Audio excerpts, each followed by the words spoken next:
राजनीतिक शक्ति के एजेंट के रूप में वो काम कर रहे हैं। अब वो कह रहे हैं कि जात पात की करो विदाई और हिंदू हिंदू भाई भाई। अब हिंदू में तो जात ही होती है, हिंदू की पहचान क्या है? जैसे ही कहेगा कि आप कौन हो, आप कहेंगे हिंदू, अच्छा कौन बिरादर हो, ब्राह्मण हो कि क्षत्रिय हो, यहीं से तो अपनी बातचीत शुरू होती है। जब आप कहेंगे हिंदू है, आप कहेंगे कि कौन से हिंदू, माने ब्राह्मण हो कि क्षत्रिय हो, तो आप कहोगे नहीं हम तो हिंदू हैं। आपके ऊपर कोई भरोसा करेगा? बताओ। आप अगर अपनी बहन का विवाह करने गए हो, जिसके घर में गए हो उसके यहाँ जाके पूछोगे क्यों भाई, आप तो हिंदू तो बट नेचुरल वही है। आप उससे पूछेंगे कौन बिरादर हो, वो कहेगा कि हम तो हिंदू हैं। आप विवाह कर पाओगे?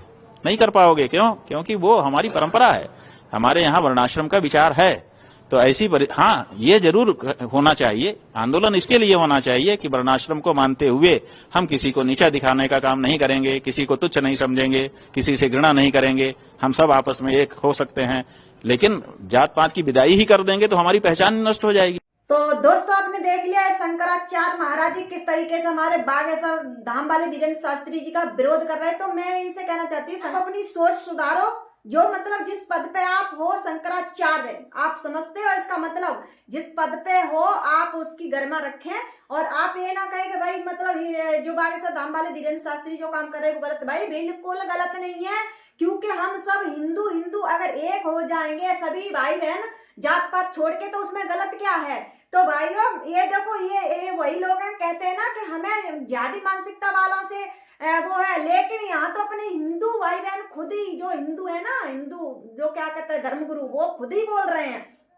तो यहाँ पे आपको क्या कहते हैं, जाति लोगों से डरने की जरूरत नहीं है। यहाँ खुद ही कहते हैं ना कि जो रावण था ना, रावण मतलब वो घमंड की वजह से नहीं मारा गया था, वो अपनों की वजह से मारा गया था।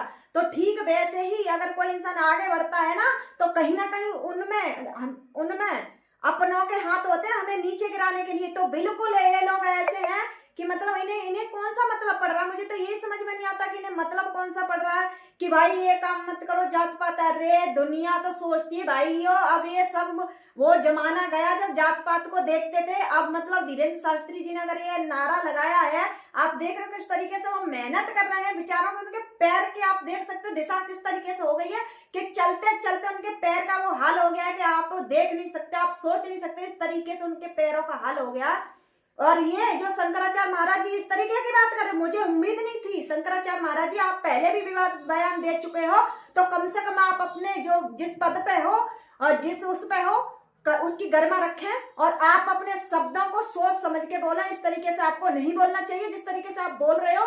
अरे बागेश्वर धाम वाले धीरेन्द्र शास्त्री गलत थोड़ा ना कर रहे, कुछ अगर कर रहे हैं तो अच्छा कर रहे हैं ना। जैसे मुस्लिम समुदाय में होता है कि वो उनके भी बहुत सारी जातें होती हैं, लेकिन जब कुछ बात आती है, कुछ भी होता है, तो वो एक होते हैं, मुस्लिम नाम से जाने जाते हैं। तो ठीक वैसे ही हमारे बागेश्वर धाम वाले धीरेन्द्र शास्त्री जी कि मतलब सारा सब कुछ जात पात छोड़ो, ऊंच नीच छोड़ो, मगर एक हो जाओ, सारे हिंदू जागरूक हो जाओ, एकजुट हो जाओ और जात पात की विदाई। तो इसमें गलत क्या? मुझे तो समझ में नहीं आता। तो दोस्तों कुछ ऐसे ही लोग हैं अपने धर्म में जो मतलब अगर कोई हमारा धर्म गुरु, अगर हमारा हिंदू भाई बहन अगर आगे बढ़ता है, अगर कुछ अच्छा करने की कोशिश करता है, अपने भाई बहनों को जागरूक करता है और जात पात की विदाई करने की, या फिर हिंदू राष्ट्र, या फिर मतलब सारे हिंदू एकता की बात करता है, तो कहीं ना कहीं इसी तरीके के लोग निकल निकल के सामने आते हैं और हमारे जो धर्मगुरु हैं उनको कहीं ना कहीं उनकी टांग खिंचाई करते हैं। जितने भी भाई बहन हैं अगर वीडियो देख रहे हैं और बागेश्वर धाम वाले धीरेन्द्र शास्त्री जी को पसंद करते हैं, तो प्लीज आप अपना अपना